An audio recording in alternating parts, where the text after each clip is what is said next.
Olá, meus buscadores, tudo bem com vocês? Eu espero que sim. Bom, eu sou a Vênus, né? Conhecida como Liliane ou Bruxa Sincerona, né?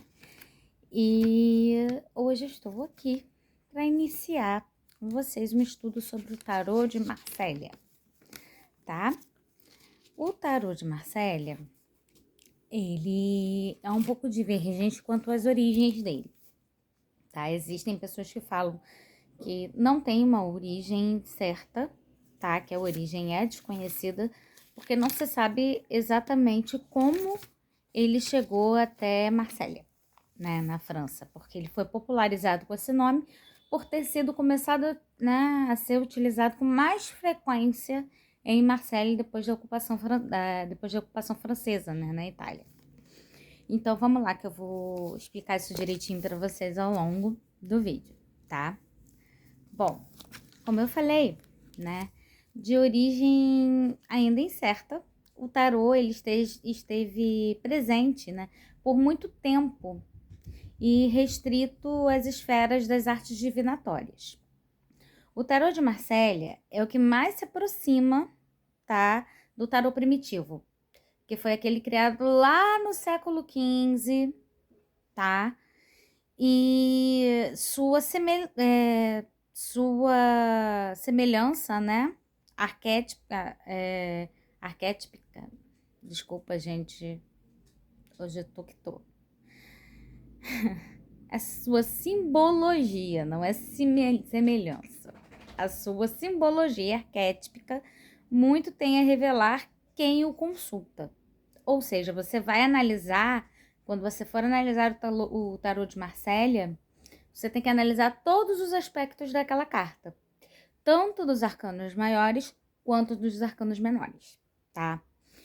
Bom, como todo conhecimento, o tarô ele deve ser aprimorado durante o seu dia a dia, né? Então, para quem está aprendendo, é bom que pegue a carta, analise aquela carta, medite sobre aquela carta, entenda cada aspecto, cada figura, cada cor presente ali, porque cada um desses elementos vai representar uma coisa, tá? E para mim vai dizer uma coisa, e para outra cartomante pode ser que diga outra, né? E tudo vai da intuição, tudo vai do feeling, tudo vai enfim, da interpretação da pessoa. Ah, Liliane, eu preciso ter algum dom para estudar o tarô? Não, não precisa. Só que é claro que uma pitadinha de intuição ajuda, né, gente? Fala sério. Até porque é uma arte divinatória, né? Bom, vamos lá. Ele deve ser aprimorado, né, dia a dia, a fim de que a gente obtenha aquele resultado que a gente espera, tá? Cada vez melhor, para que a gente fique cada vez mais ligada àquela carta. Bom, antes de iniciar, é sempre bom fazer o que eu falei antes. Analisar cada carta, cada aspecto, cada cor, cada simbologia, enfim. O interessante é que você tenha um caderninho de anotação e que você vá anotando tudo aquilo que você percebe.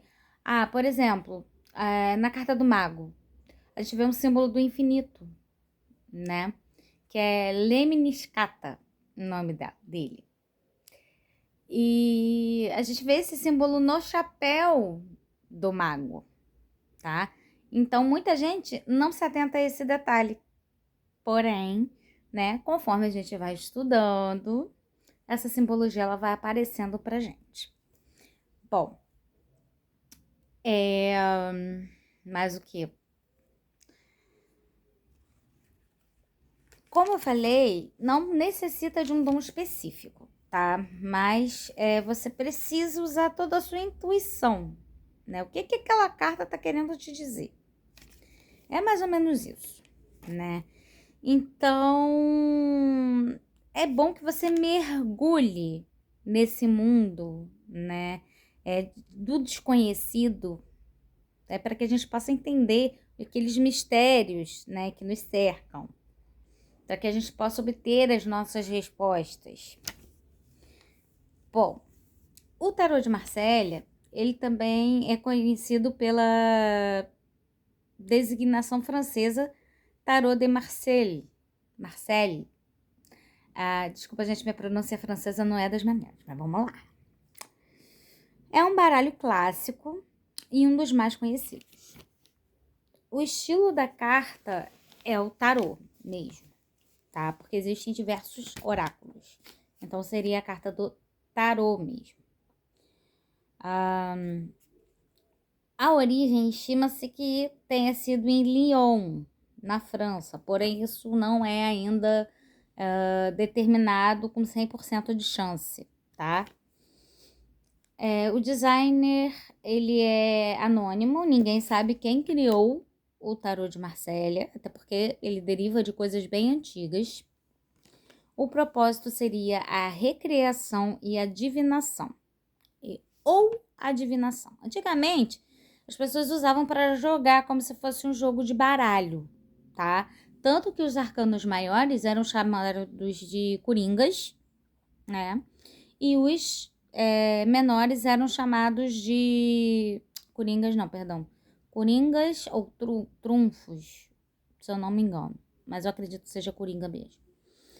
E os arcanos menores, né, eram chamados de cartas comuns, né? Vamos dizer assim. Bom, nós temos 22 arcanos maiores e 56 arcanos menores. Os naipes são de buttons, paus, épées, espadas, cupes, copas e deniers, moedas ou ouros, tá? E trata-se de um jogo de 78 cartas, distribuídas, como eu falei, em 2 grupos, arcanos menores e maiores. Nos últimos anos, esse padrão vem vivendo um renascimento, ao receber a atenção de diversos tarólogos, né, estudiosos, com o lançamento de restaurações de tarôs antigos, além de facsimiles. Facsimiles são restaurações, tá? São, como que eu vou dizer, reproduções de edições históricas em edições cuidadosas, perdão. Bom, agora a gente vai falar sobre as origens. O pesquisador Michael Dumet, filósofo e estudioso dos jogos de carta, né? Ele concluiu que o baralho de tarô foi provavelmente concebido no norte da Itália, no século XV, como eu disse antes, e introduzido no sul da França, quando os franceses conquistaram Milão e Piemonte, em 1499. Tá? Guardem esse nome, Michael Dumet, porque ele é autor de vários livros sobre tarô, principalmente sobre o tarô de Marselha.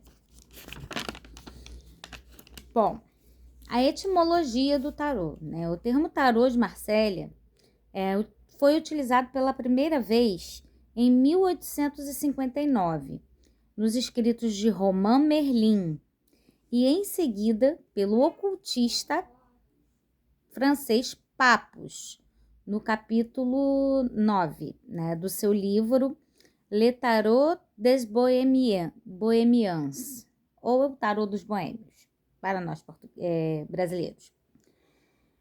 E popularizado a partir de 1930 pelo Cartier e escritor francês Paul Marteau.